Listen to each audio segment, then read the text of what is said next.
Hey, what's happening, everybody? This is Donnie coming to you again today. And as usual, like when I'm doing a TV or YouTube, this is basically not really an advice column, but it's just topics of conversation that I might have with some of my people or people just emailing me. You know, it's been like that for a while, so I just try to throw it out there, see if people take heed to it. If you agree with it, disagree with it, I definitely up for some discussion.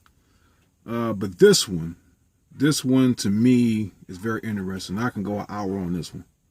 What are the biggest pet peeves or deal breakers when it comes to getting to know somebody and dating? This is something that was brought up a few days ago. Somebody had brought up, for some reason, nowadays it's all about these phones. I think to me that's pretty much a telling sign too that they may not be interested when they're always on their phone while you on a date. But that's definitely a pet peeve for a lot of people. I think the biggest one though that everybody can agree with is the games and lies. They kind of go hand in hand. Games, lies. First, let's start with the games. Most people, when you're dating, most people play games for the simple fact they have to do something to keep you on your toes. They have to do something to keep you interested.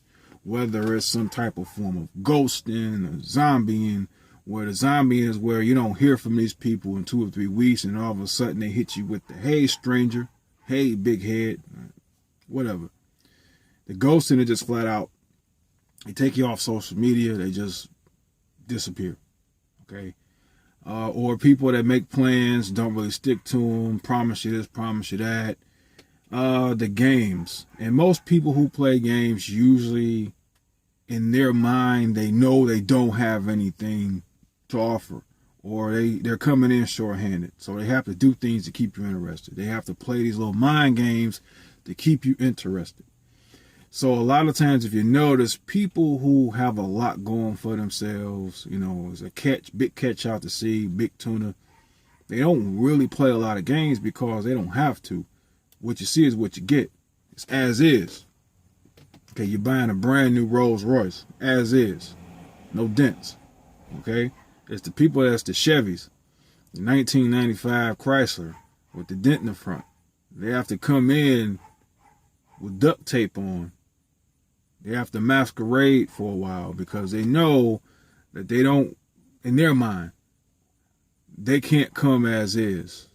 So they have to play some game. They have to lie. That's the big thing too. The lies, the fronting. Guys and girls do this. And you can't take it personal. I know a lot of times when you're dating and people are playing these games, you gotta say, man, why are they playing these games? Why is he playing all these games? I ain't got time for this. Why is she doing this, man? I ain't got time for this. Well, you have to think, what do you bring to the table? If you feel like you bring a stack to the table and you have more pros and cons, then more than likely the people you're talking to have more cons and pros, so they have to play these games to keep you on their level. They have to bring you down to the point where you're thinking about playing some games. So they want to bring you down. So my advice with that is you have to really start getting to know people. You got to talk to them. You got to see where their head is. If they're 40 years old and they're still talking about getting drunk, getting high, and you're on some other stuff, you're on some enterprise level type stuff, and that's all they're talking about, well, you have to take that red flag and you have to throw up a white one.